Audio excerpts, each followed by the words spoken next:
servicio de trauma shock.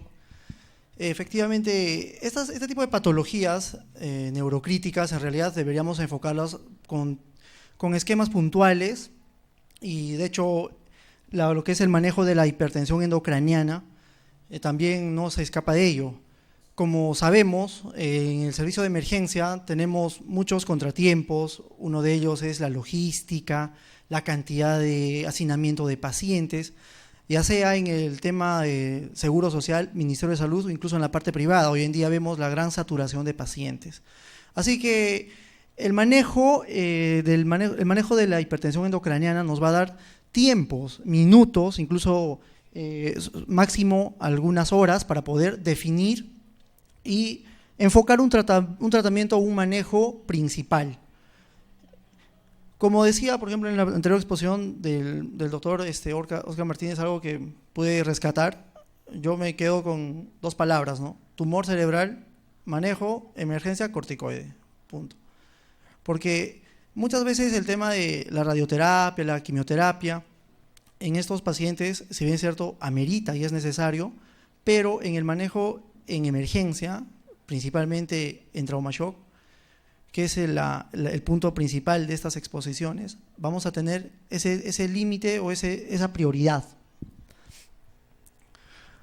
Con respecto al manejo de la presión intracraniana, a manera de introducción, seguro ya lo han podido estar conversando en la mañana, hay algunos puntos que vamos a tener en cuenta, por ejemplo, lo que es la presión intracerebral, los márgenes, la presión de perfusión cerebral y un parámetro, ¿no? La presión arterial media, que viene a tener un componente fisiopatológico, vamos a verlo en las siguientes diapositivas.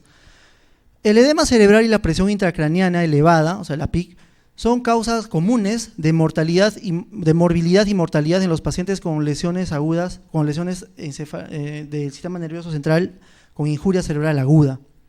Lo más frecuente en nuestra sociedad es el trauma. Tumores intracraneales en pacientes ancianos y secundario a los traumatismos, puede haber hematomas y hemorragias subaracnoideas y también las isquemias. Esas noxas, esas patologías son las más frecuentes y generalmente si el paciente va a desarrollar trastorno sensorio o algunos criterios como indicadores de elevación de la presión intracerebral, tenemos que hacer el manejo indicado del manejo de la hipertensión en sí. El edema cerebral puede conducir rápidamente al empeoramiento, ¿no? Nos conlleva a la isquemia cerebral, a las herniaciones, es el punto de donde no queremos llegar, al enclavamiento y obviamente a la muerte.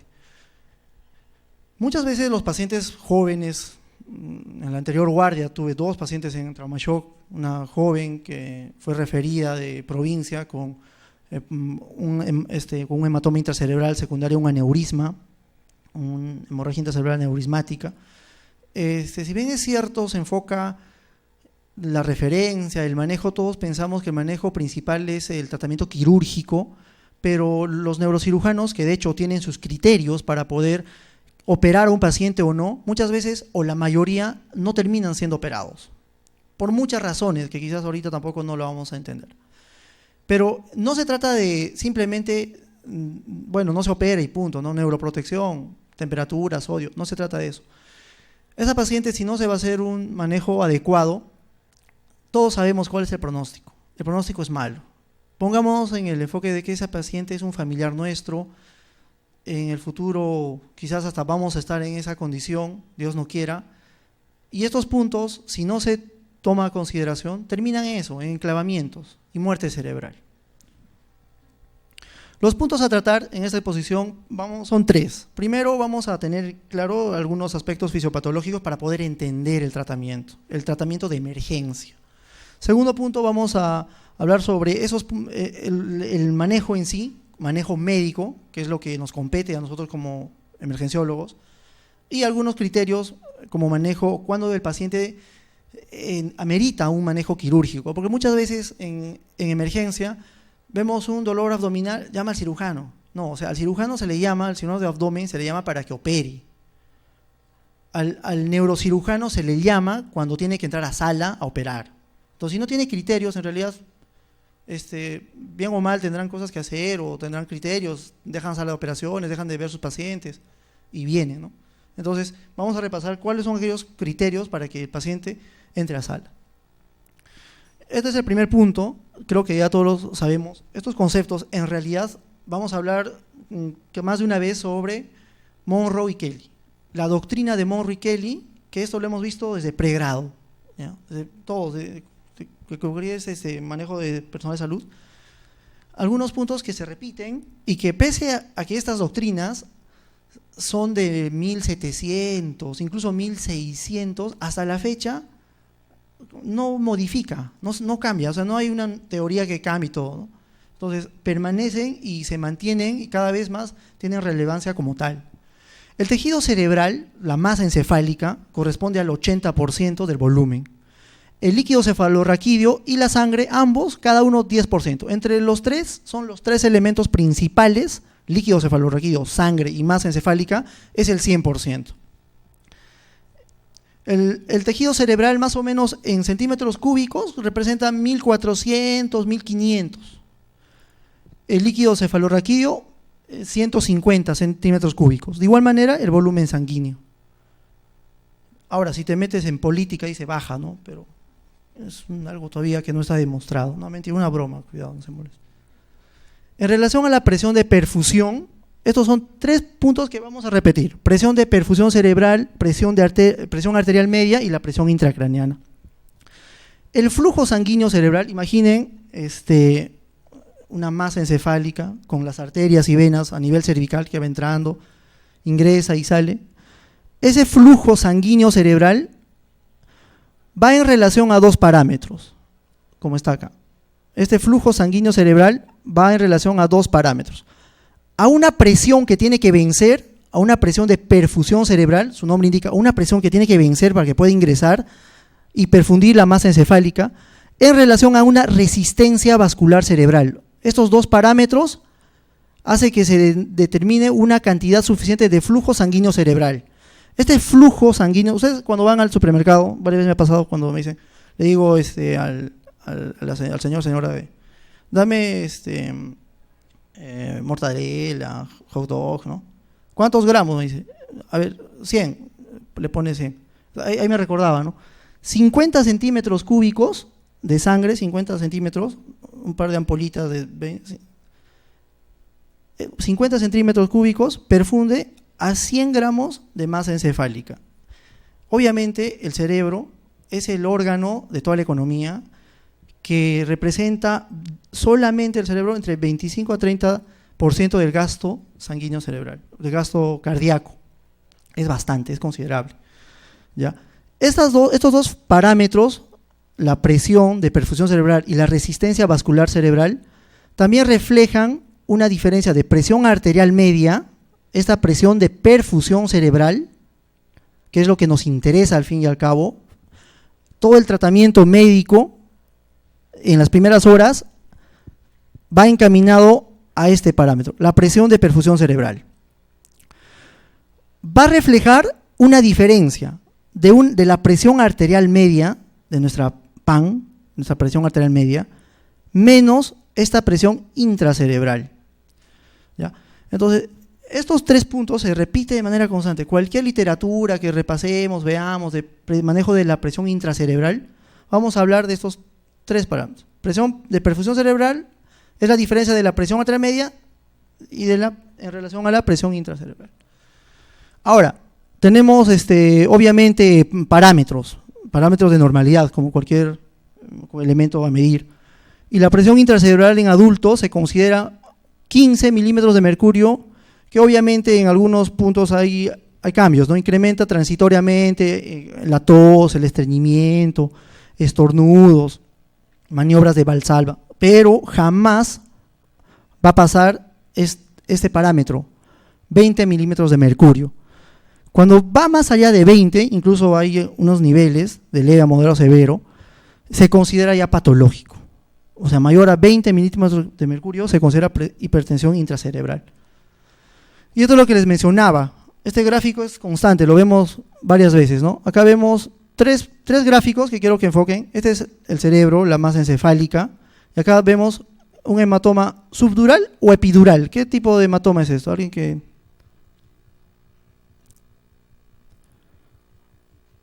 epidural, ¿no? Este es un hematoma epidural que, como ven la flecha, va desplazando la línea media, colapsa, y si no se hace un manejo, en este caso quirúrgico, va a haber un enclavamiento, herniaciones, y si compromete esta región del tronco encefálico, se enclava y muere el paciente. Por eso se denomina enclavamiento, ¿no? Ya, esto todo refleja la relación que hay de los parámetros del cerebro, masa encefálica, líquido cefalorraquídeo, sangre arterial y venosa, sangre, líquido y masa. Cuando empieza a elevar la presión arterial, la presión intracerebral, acá estamos en un punto normal, acá vamos viendo la presión intracerebral. Cuando va elevando, entonces hay algunos puntos que se van modificando, incluso sin síntomas mayores. Es por eso que el paciente con este tipo de patologías, le preguntamos, enfocamos si no tiene sueño, vómitos, dolor de cabeza persistente pese a la analgesia, trastorno sensorio, disminución en 2 puntos del Glasgow. Entonces, si no tiene estos parámetros, quiere decir que hay algunos factores que están compensando.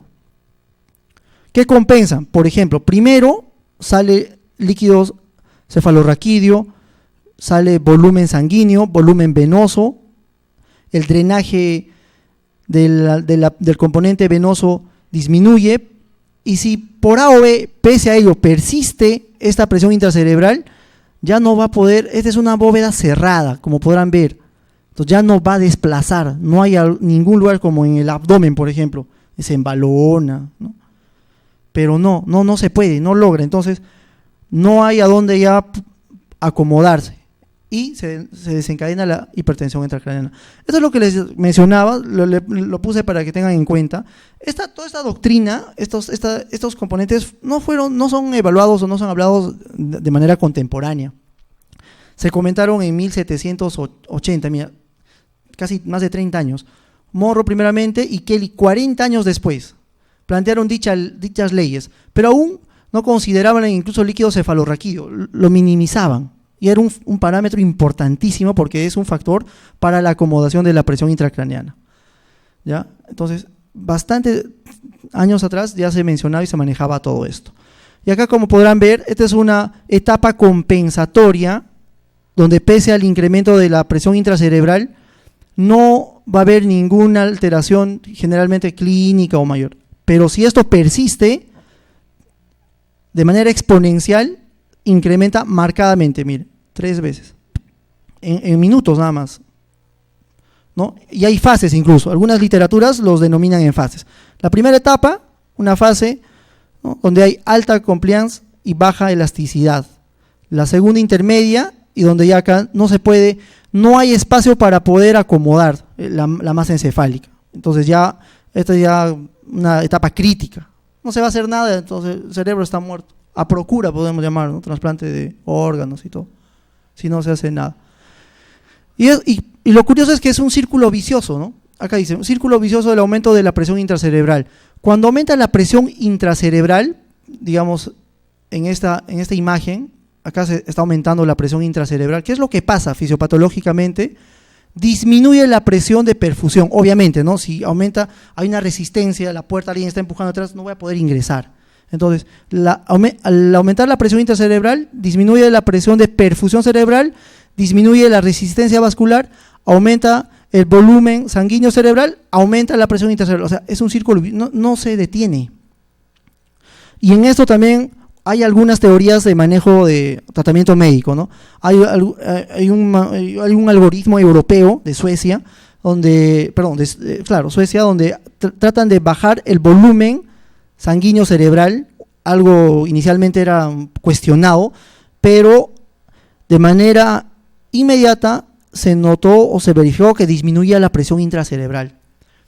Entonces, enfocando todos estos parámetros, va el tratamiento principal, la terapia osmótica. ¿Cuándo usamos manitol y cuándo usamos soluciones hipertónicas? Ese es el punto clave de esta exposición, ¿no?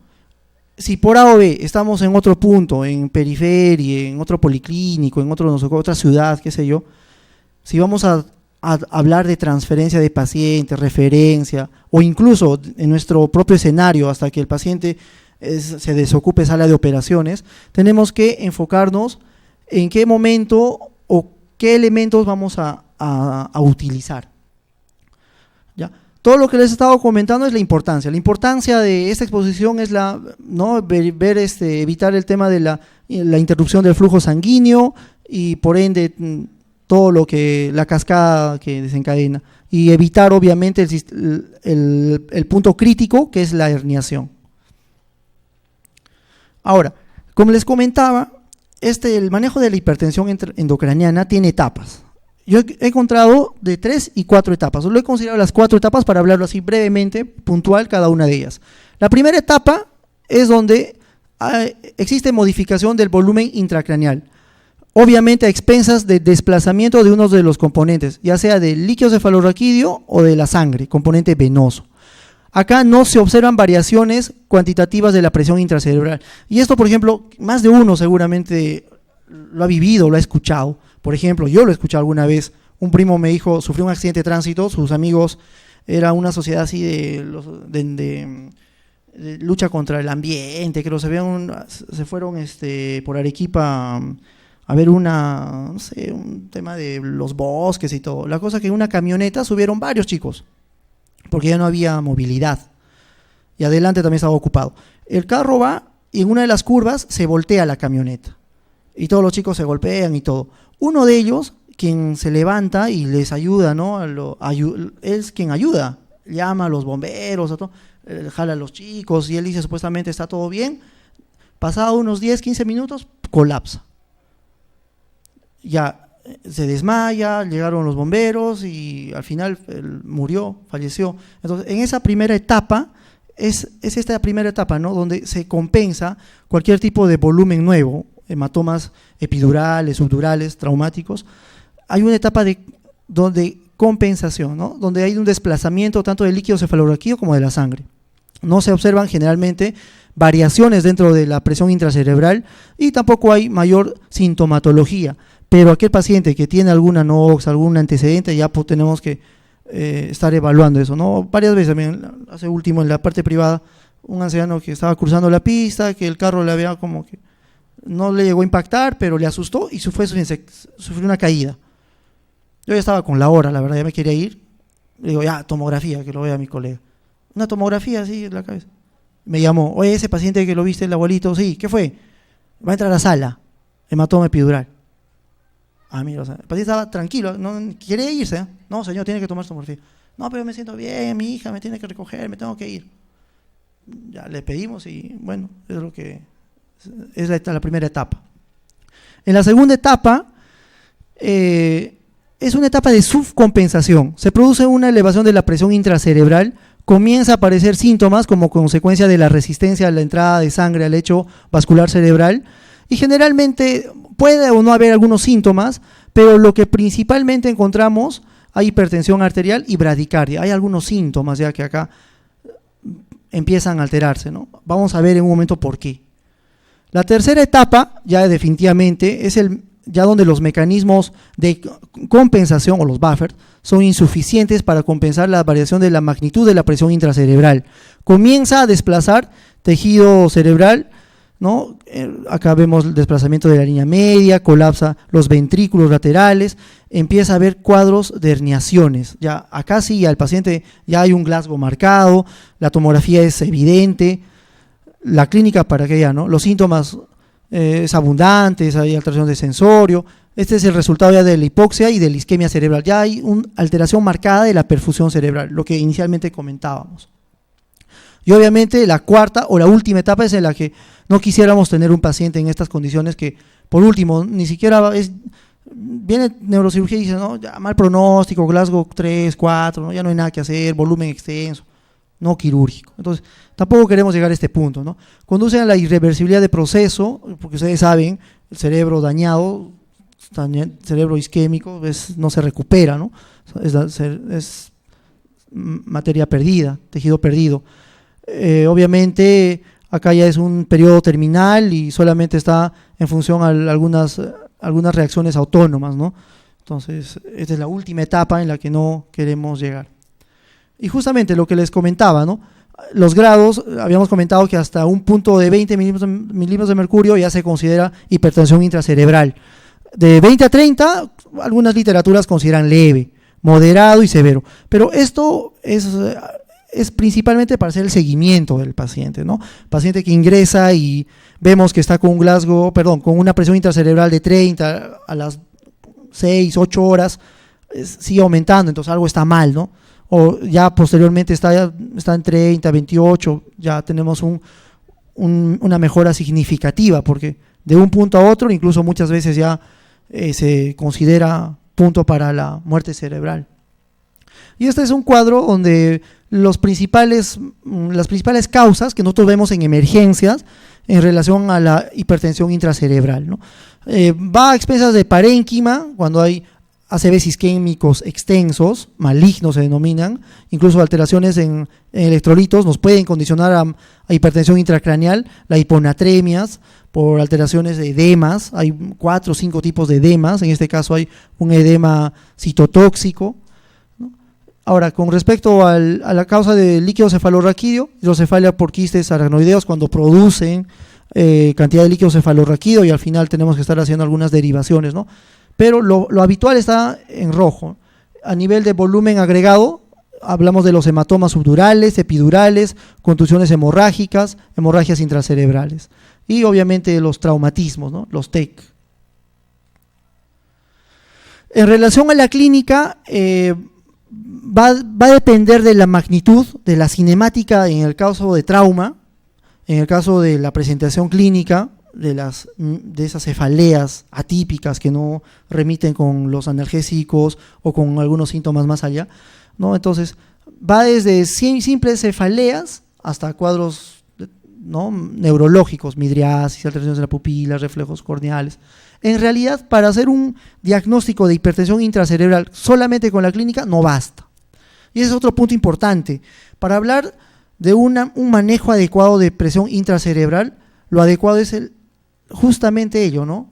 Valorar en un área adecuada, midiendo la presión intracerebral como tal, con el material de fibra óptica, ya sea con los sensores intraparenquimales o a nivel de las cisternas, pero lo más habitual es a nivel del parénquima, es lo que tiene mayor sensibilidad. Esto es lo que les comentaba con respecto a la tríada de Cushing. Como vemos, la presión intracerebral mayor a 33, que es donde vemos algunos síntomas ya marcados, ya hay alteraciones en la perfusión cerebral, altera lo que es el centro vasomotor, vemos cuadros de hipertensión secundario a ello, alteraciones del centro respiratorio, por eso tenemos bradipnea, alteraciones del centro cardioinhibidor, por lo que tenemos bradicardia. Si un paciente con injuria cerebral, desde un comienzo, verificamos estos parámetros, ¿no?, de signos vitales, hipertensión, bradipnea y bradicardia, se considera una triada de Cushing, ¿no? Y eso es que el paciente tiene mal pronóstico si no hacemos algo, ¿no? Como les decía, hay débil correlación entre los síntomas y los signos de la presión intracerebral. Lo adecuado es usar un catéter intraventricular haciendo un monitoreo constante de la presión intracerebral. Y obviamente pues esto amerita un manejo logístico adecuado, un área adecuada. Por ejemplo, en nuestra nueva emergencia conversaba con los neurocirujanos justamente a partir de esta exposición y hablábamos sobre el manejo médico que se cumple casi con la totalidad. Sin embargo, en nuestra nueva emergencia en el área de UCI no contamos con un equipo adecuado de monitoreo intracraneal. Sí tenemos en el departamento en la construcción principal, pero generalmente si vamos a tener un paciente a quien vamos a hacer un monitoreo, un seguimiento constante de la presión intracerebral, lo adecuado es esto, ¿no? Decidir, ya el paciente tiene una injuria cerebral, queremos hacer algo por el paciente, entonces amerita un catéter intraventricular. Y deberíamos no perder tiempo con esto, porque de acuerdo a ello se va a hacer el seguimiento, ¿no? Esto se trata de un catéter de 5 a 6 centímetros, introducidos del catéter debe haber debe haber salida de líquido cefalorraquídeo, ¿no? Generalmente llega hasta la masa encefálica. Esto se debe conectar a la región donde no es dominante a nivel parietal o perilesional, y ahí tenemos una constante de presión intracerebral. Ahora, con respecto a los criterios, ¿no? Tampoco a todo paciente que va a tener una anoxa no vamos a estar poniéndole un catéter intracerebral. Entendamos que hay criterios para ello y también tiene complicaciones, ¿no? Una de las complicaciones principales es las infecciones. Entonces, y no es una infección de partes blandas, ¿no? Algo que quizás una flebitis, ¿no? Estamos hablando de encefalitis, meningoencefalitis secundaria. Entonces, hay algunos criterios, múltiples criterios, ¿no? La Sociedad de Neurocríticos Europeos habla sobre algunos criterios. Reunir 3 de estos basta para ello, para poder ingresar, ¿no?, al paciente y hacer un monitoreo de la PIC. El paciente tiene un alto riesgo de sospecha de hipertensión intracraneana, ya es un punto, ¿no? Paciente que tengamos el antecedente de la lesión. La escala de Glasgow bajo, una escala de Glasgow menos de 8, ¿no? Todo paciente que ya tiene una anoxia o una injuria cerebral y va a entrar a cuidados críticos debería ir a una UCI neurocrítica, ¿no? Un paciente con TEC severo, ¿no?, y una tomografía cerebral que muestra edema, compresión de cisternas, o sea, hay desplazamiento ya, digamos, de toda la masa, obliteración del tercer ventrículo, hematoma, sobre todo a nivel temporal, ya definitivamente, si no es quirúrgico o así lo sea, debemos tener un monitoreo de la presión intracerebral. Con pacientes con TEC severo y una tomografía normal, ojo, este es frecuente, esto es lo más frecuente, pacientes con TEC severo y tomografía normal, no es que ya se va a su casa, nada, que presenta 2 o más de los siguientes: edad mayor de 40 años, posturas motoras, o alteraciones de presión, alteraciones en la presión sistólica, lo que hablábamos, la PAN, como es importante. Si hay alguna alteración de todo ello, también es un criterio de los 3 para poder hacer un seguimiento de la presión intracerebral. Y acá también hay otras indicaciones, ¿no?, y contraindicaciones del monitoreo. Como pueden ver, ¿no?, ya no vamos a entrar en detalle, lo que quiero que vean es, existen criterios para poder hacer un seguimiento de la presión intracerebral. Ahora, con respecto al tratamiento médico, antes de hablar de esto, quiero que vamos a recordar 2 puntos que es completamente distinto, que es neuroprotección y manejo de la presión intracerebral. La neuroprotección es aquel paciente, por más que no tenga signos de hipertensión intracraneal, pero tiene una injuria cerebral, se tiene que hacer un tratamiento de neuroprotección si va a ser hospitalizado. Son 4 o 5 parámetros que debemos tener en cuenta como neuroprotección: control del sodio, la glucosa, el CO2, ¿ya?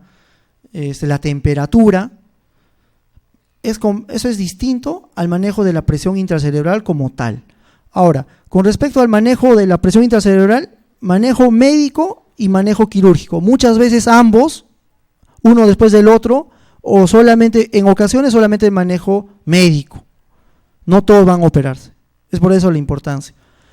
Ahora, el tratamiento tiene 2 líneas. Otros encontramos hasta 3 líneas, pero al final se resume como 2 líneas. La primera línea es mantener la homeostasis, manejo de una hiperventilación moderada, diuréticos, suero salino hipertónico. Generalmente los diuréticos están asociados al manitol, soluciones hipertónicas. Este es manejo de primera línea.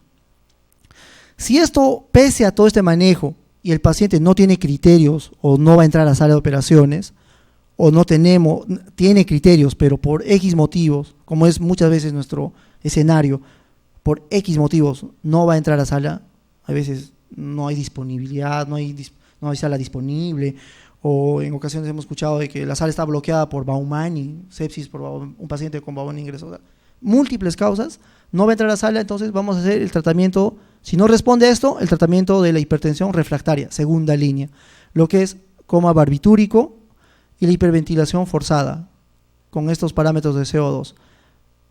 Y obviamente tenemos que estar pegados con los neurocirujanos, ellos tendrán sus criterios y el sistema de manejo de las craniectomías descompresivas. Son 2 líneas que en los 2 están tratamientos médicos que vamos a tener en cuenta. Otros puntos a tener en cuenta como medidas clínicas, que también es importantísimo para nosotros, es lo siguiente: es la posición del paciente, la hiperventilación, manejo de fluidos, los diuréticos, corticoides. ¿Cuándo es importante los corticoides? la hipotermia, la indometacina que ya no se usa y el oxígeno hiperbárico que prácticamente están pintados, ¿no? Porque ahorita les voy a explicar por qué. Con respecto a fluidos y volemia, esto es como manejo inicial de todo paciente con injuria, como traumas y todo ello, ¿no? La mortalidad de los pacientes con trauma craneal se duplica si la presión si presenta hipotensión arterial. Ya hemos explicado los motivos de la presión de perfusión y la presión arterial media, la importancia de la presión arterial media. La posición. Hay múltiples estudios que indican que realmente no hay evidencia fehaciente de que la posición sea un criterio con nivel de evidencia 1 o sea un manejo adecuado principal. Sin embargo, en la práctica ni tiene nivel de recomendación 2 y 3, o sea, sí se ve. Cuando se hace monitoreo de presión intracerebral y al paciente está con el monitor y lo echan completamente de cúbito, aumenta 2 a 3 hasta 5 milímetros de mercurio. Y cuando se les pone, se coloca en esta posición de 30 o 45 grados, disminuye la presión intracerebral y es beneficioso para el paciente. Entonces, no nos cuesta nada de tener a los pacientes con injuria cerebral en esta posición, ¿no? Entre 35 y 45 grados. Esto hay una explicación fisiológica porque hay una mejora del drenaje venoso intracraneal, o sea, hay un mejor drenaje a nivel de las arterias vertebrales y paravertebrales de un drenaje venoso y por lo cual disminuye la presión intracerebral. Entonces es un punto interesante, ¿no? Simple. Ahora, el manejo de la hiperventilación mecánica, estos ventiladores, bastante teníamos antes los Vela, como cualquier paciente con trastorno de sensorio va a meritar un manejo de la vía aérea adecuada, permeable, con suficiente y adecuado entrega de oxígeno, ¿no? Y recordemos que la hipoventilación que generalmente tienen estos pacientes, los pacientes con alteraciones o injuria cerebral, van a hipoventilar y van a desencadenar hipercapnia. Esto induce el metabolismo anaerobio y la acidosis láctica y daño a nivel de las membranas celular. O sea, si tenemos un foco de lesión, un punto a nivel cerebral, cerca a toda esa lesión de injuria se va a producir algunos elementos como producción de calcio intracelular y esto va a aumentar la mortalidad y morbilidad. Esto se denomina edema citotóxico. Y por ende, la hipocapnia desencadena una vasoconstricción inducida por la alcalosis del medio interno y resultado de esto hay una disminución de la presión intracerebral. Mira, qué interesante, ¿no? Los pacientes con trastorno de sensorio, que los entubamos, les ponemos su pseudoanalgesia, que también es importantísimo, vamos a programar los parámetros del ventilador mecánico con 2 puntos, disminuyendo la relación IE para que sea prolongado el tiempo expiratorio o aumentamos o si no podemos hacer ello o tiene contraindicaciones, vamos a aumentar lo que es la frecuencia respiratoria. Y con eso vamos a hacer un seguimiento, vamos a llegar a esta hipocapnia. ¿Pero cuánto? O sea, no es que tampoco, recordemos que el valor del CO2 más o menos 40, 42, no vamos a llevar tampoco a 10, 15, ¿no? Recordemos, el objetivo del CO2 es mantener un promedio de 30. Ese es nuestro primer objetivo, ¿no? En casos severos, incluso con Glasgow 4, 5, una injuria marcada mayor, alguna literatura revisiones recomienda mantener un CO2 entre 28 y 30. Ahora, esto es importante, mira, por eso es también el control de la gasometría arterial, el AGA. Menos de 25, potencialmente dañina debido al mayor riesgo de isquemia. Ya esto también es manejo de isquemia. Hay colegas neurocirujanos que, bueno, por los años y las guardias y todo, ya nos conocemos, ¿no? Y conversamos entre broma y broma, ¿no? Y me dice, oye, maneja bien al paciente, tú sabes que yo estas cosas, no sé qué será, pero ¿cómo es AGA, CO2? Yo entro y opero. Entonces la parte médica, entre broma y broma, nos comentan y efectivamente yo hace énfasis de que estas cosas suman. Manejar o hacer este tipo de parámetros es importante, ¿no? Entonces, más allá de un CO2 menos de 25, también algo está fallando, ¿no? Hay que hacer un ajuste del ventilador mecánico. Ahora, con respecto a la terapia osmótica, este es un punto importantísimo, ¿ya? Como terapia osmótica tenemos 2 elementos. Suelo salino hipertónico, que se considera de 3, incluso hay estudios se tolera hasta 20%, que es terriblemente una osmolaridad marcada. o el uso del manitol. ¿Cuál se usa? Vamos a ver acá, ¿dónde tengo? Ya. Todo esto son estudios, revisiones, artículos entre terapia hipertónica versus el manitol, y cada día va saliendo más y más.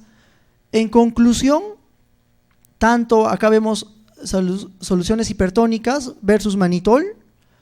Vean la figura, el manejo, esto refleja el manejo de la presión intracerebral. ¿Ya? Acá también, más o menos la misma tendencia, ¿no? Manitol, suero hipertónico, la misma imagen. En algunos un puntito más arriba, otros más abajo, pero un punto igual. Igual acá, ¿no? Hay estudios, revisiones de soluciones hipertónicas al 7.5 versus al 3, en otro grupo se ha hecho con 3 punto tantos. O sea, hay múltiples revisiones que día a día va saliendo, pero que al final resumen lo que les voy a comentar. ¿Cuál se debe usar? Lo que tengan, pero hay que usarlo bien. Si en vuestro hospital el personal médico está entrenado o sabe usar el manitol, tiene a la mano el manitol, hay que usarlo pero bien. Si tienen a la mano soluciones hipertónicas, podemos usar dichos materiales, pero también con los criterios y la manera adecuada. Ninguno de los dos hay una diferencia significativa. Últimamente se está viendo que lo mejores son las soluciones hipertónicas, pero en bolos.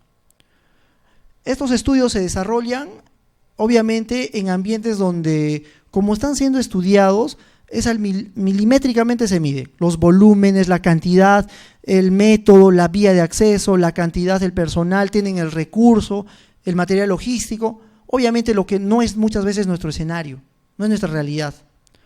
Entonces, acá en nuestro hospital, conversando con los colegas de neurología y neurocirugía, entre los dos, en realidad, como no tenemos muchas veces soluciones, el suelo salino hipertónico al 3%, tenemos que estar poniendo, una licenciada le pone 5 ampollas, viene su colega le pone 5,5, un colega médico entra de turno le dice, no, mejor ponle al 7, que es mejor, sácale 500 de cloruro de 9 por 1000 y súmale 8 ampollas, no, mejor 7, es un problema. Si habría un frasco que nos diga 3%, 7.5 y tengamos a la mano, bacán. Pero lo que tenemos, en vez de eso, tenemos manitol al 20%. ¿Qué usamos? Manitol. Ahora, conversando con otros colegas de otros hospitales, Mogrovejo, por ejemplo, a ellos les gusta usar soluciones, me comentaron, eso también me dicen, depende de cada asistente, pero la mayoría usa soluciones hipertónicas al 3%. Entonces, en realidad va a ser lo que tengamos a la mano, lo que sepamos usar, ya sea uno o el otro, no hay diferencias significativas, pero eso sí, hay que usarlo bien, de la manera adecuada, en el tiempo adecuado y por el tiempo adecuado. Ahorita vamos a ver cuánto tiempo, ¿no? Las ventajas del manitol,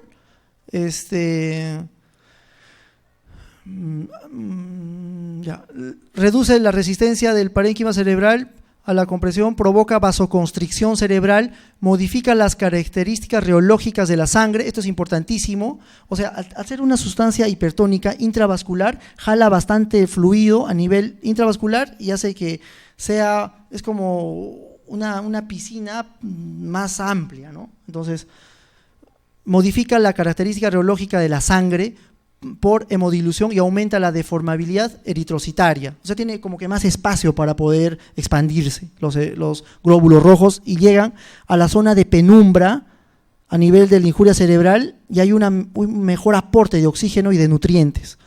Disminuye la viscosidad sanguínea, ¿no? Entonces, esto se repite y eso es importantísimo, no solo para el manitol, sino para las soluciones hipertónicas, pero también para el manitol.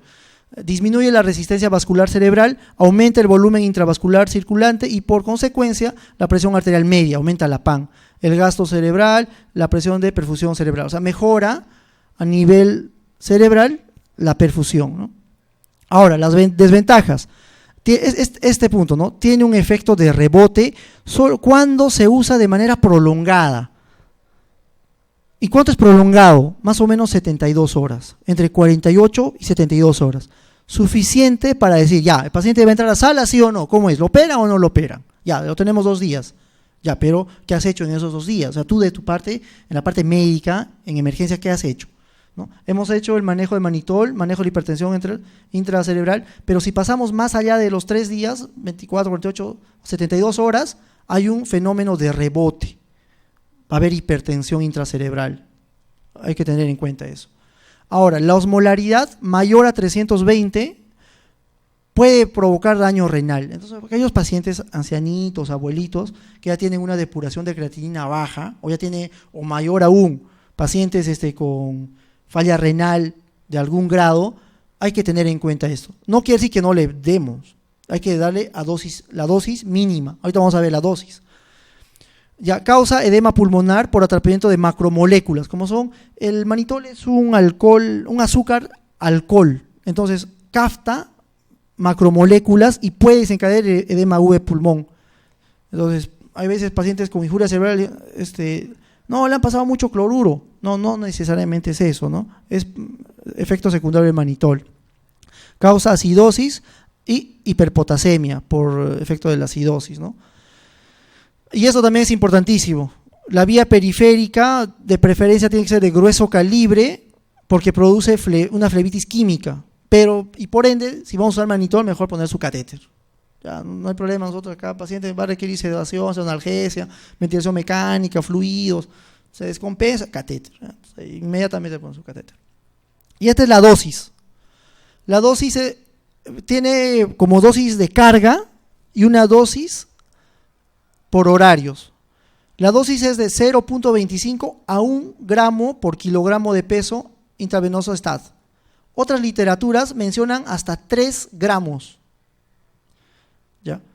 Pero esto es lo que generalmente, lo que he encontrado más de manera regular. 0.25 a 1 gramo por kilogramo de peso endovenoso STAT, no tan rápido en bolo, más o menos en 20, 30 minutos, seguido por esta dosis, 0.25 a 0.35 gramos cada 6 horas, otros dicen 4, otros dicen 6, otros 6, 8, pero recomiendan, estos puntos los he sacado del manejo de la Sociedad Europea de Neurocríticos, ¿ya?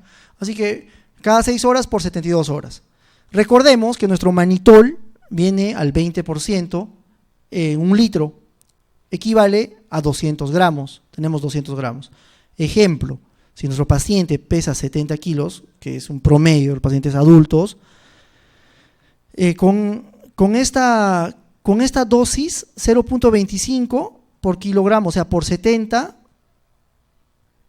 considerando 200 gramos, le va a corresponder a 80 mililitros.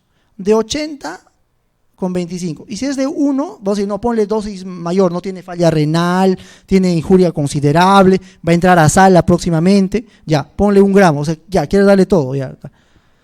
350. 1 gramo por kilogramo de peso en relación al 20%, 350. Esto le pasamos en 30, media hora. 20 minutos, más de 30 minutos. Esa es la dosis de carga. Luego es el seguimiento.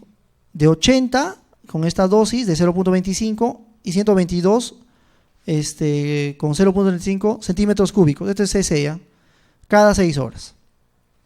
Listo. Ahora, ¿qué menciona también algo que en ocasiones nos olvidamos?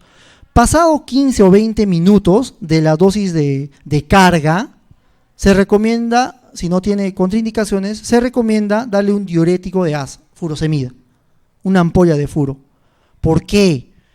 Porque como sabemos que es una solución hipertónica, no solo a nivel cerebral, sino de toda la economía, todo el organismo, va a jalar o va a sacar gran cantidad de fluidos, de agua. Y eso, si el paciente es cardiópata o tiene alguna restricción, algún problema pulmonar, puede hacer los efectos que hemos comentado con mayor regularidad. Entonces, con el diurético disminuimos la cantidad de volumen. No administrar más de 72 horas, lo que se había comentado en relación al efecto rebote. Esto también es importante, no se quita de manera brusca, se retira gradualmente. ¿Y cómo? ¿Se extiende el horario? No, sigue siendo siempre cada 6, pero el volumen se va bajando, 20 a 30% del volumen inicial. Ahora, lo importante es monitorizar la osmolaridad.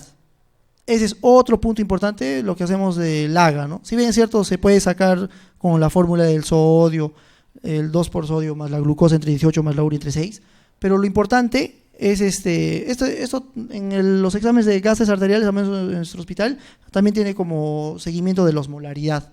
Entonces, no debemos pasarnos más de 320. ¿Ya? Ahora, en comparación con las soluciones hipertónicas, las ventajas, pues en realidad es que tiene cierto punto de mejora, alguna mejora, tienes un punto significativo nada más de mejora en relación al manitol, pero tiene sus efectos secundarios es menos. Por ejemplo, puede causar también falla renal, pero en menor grado. También tiene efecto de rebote, pero menor grado. 3 cruces tiene en comparación con las soluciones hipertónicas del manitol. Los efectos adversos es que puede causar mielinolisis central pontina, acidosis hiperclorémica por la gran cantidad de cloro, también induce a la insuficiencia renal. El punto a tener en cuenta con las soluciones hipertónicas, no debemos pasarnos con el sodio más allá de 159, 160. Si ustedes saben que si se corrige el sodio o aumenta el sodio más de 10 miliequivalentes en 24 horas, hay un riesgo considerable de esto, ¿no? De la lesión de la mielinolisis central pontina.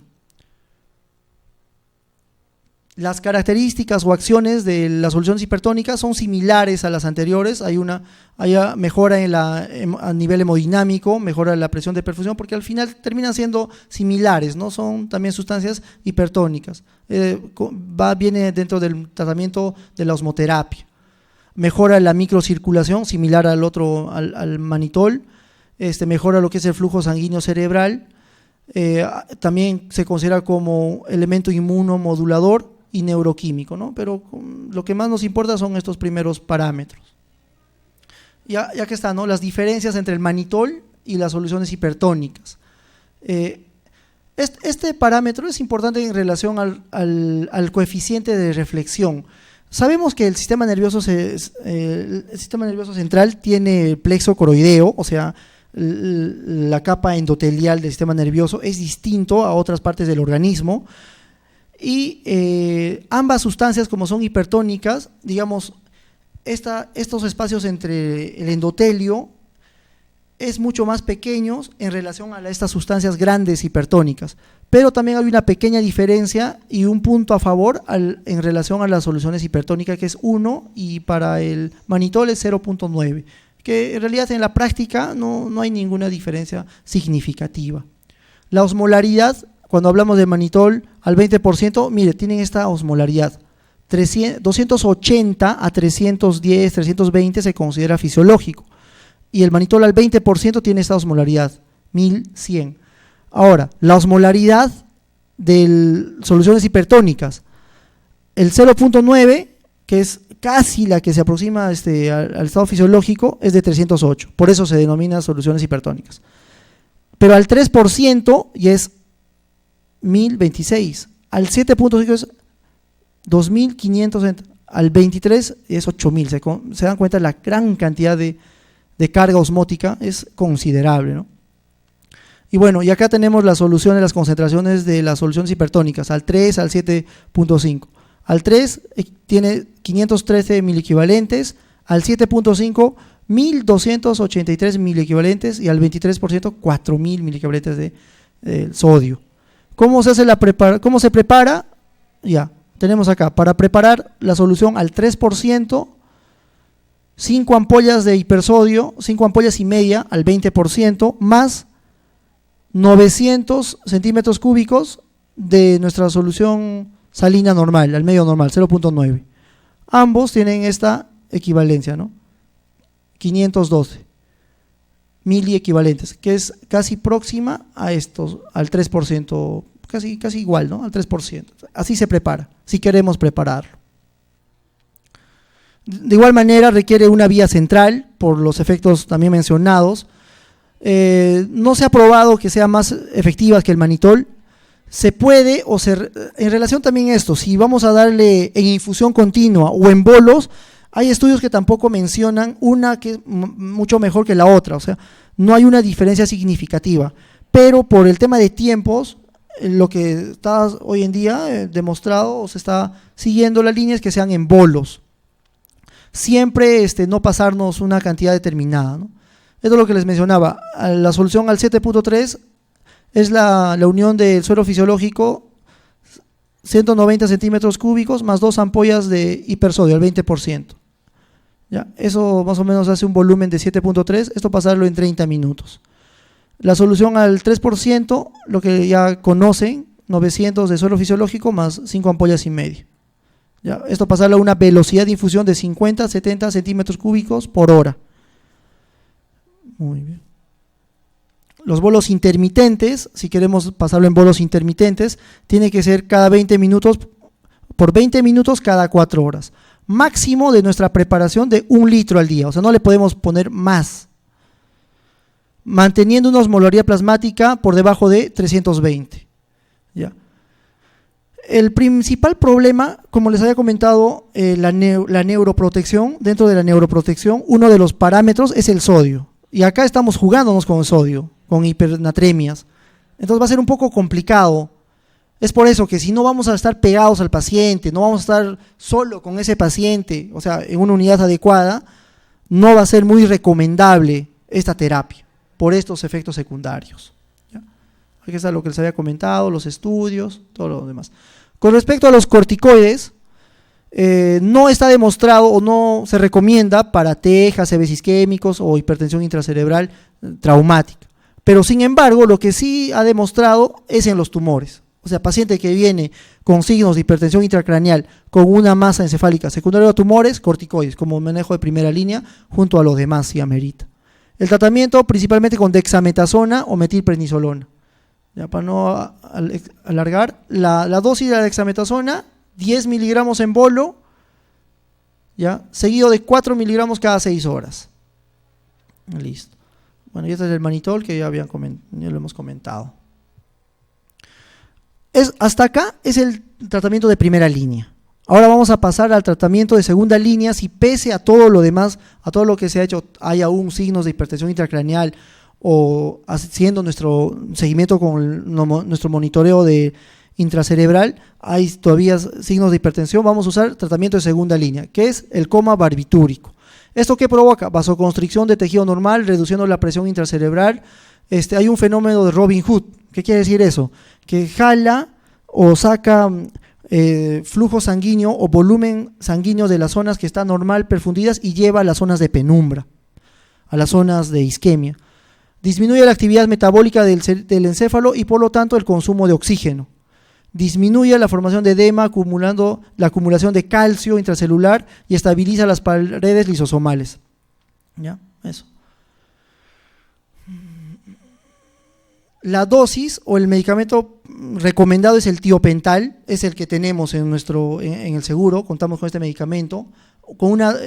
Viene una presentación en polvo de 0.5 gramos a 1 gramo. La dosis de carga es de 5 a 10 miligramos por kilogramo de peso, seguidos en infusión de 3 a 5 miligramos por kilogramo por hora. Esa es la perfusión.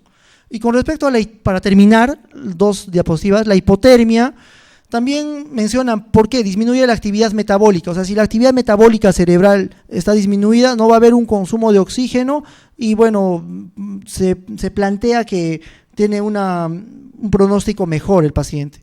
Sin embargo, bueno, para hablar de hipotermia hablamos de menos de 30 grados, pero esto no se aplica en emergencia. O sea, ¿qué paciente vamos a hacer? Amerita de una logística adecuada, de un lugar adecuado, con el personal entrenado. Por lo que también observan y no es aplicable en trauma shock, por ejemplo. Y obviamente el tratamiento quirúrgico en las condiciones que corresponde, ¿no? Bueno, no voy a entrar mucho en el tema quirúrgico porque no es de mi manejo, solamente enfocar que hay un manejo quirúrgico en relación a las lesiones de efecto de masa, aquellos hematomas epidurales, subdurales, ¿no? Y aquellos que el tratamiento no es solamente, no hay ninguna masa, pero sí necesita un manejo quirúrgico. Esto es como una terapia descompresiva, ¿no? Hay una craneectomía y disminuye la presión intracerebral sin tener una lesión de masa específica, ¿no? Son el manejo quirúrgico de pacientes sin lesiones removibles, denominadas tratamiento inespecífico. Es una terapia controversial, pero se considera como terapia de segunda o tercera línea, ¿no? Se hace una descompresión ósea y la remoción del tejido lesionado o la remoción de tejido ya dañado. Bueno, esto ya es más para el manejo quirúrgico. Bueno, para terminar, solamente quiero que vean este cuadro donde hay algunos grados o niveles de evidencia. Tiene nivel de evidencia 3, el aumento de la pseudoanalgesia, el riesgo de la hipotensión. Hay el manitol y las soluciones hipertónicas, ambas tienen un nivel de evidencia 2, ¿ya? El riesgo es el desbalance de líquidos y electrolitos, alteraciones de electrolitos y la falla renal. La hipocapnia inducida tiene un nivel de evidencia 3 y el riesgo es la vasoconstricción excesiva y la isquemia si tenemos el CO2 más allá de 25, ¿no? La hipotermia tiene un nivel de evidencia también 3, los barbitúricos un nivel de evidencia 2. Listo.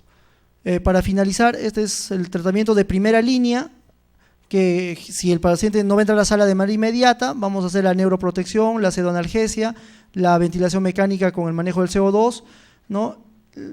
Junto a la osmoterapia, niveles de segundo y tercer nivel, ya estamos hablando de una hipertensión refractaria, estamos hablando ya de la sedación o el coma barbitúrico y el tratamiento quirúrgico secundario, ¿no?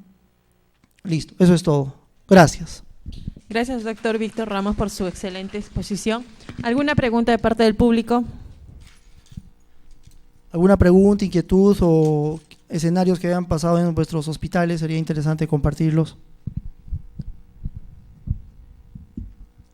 Gracias. Gracias a usted.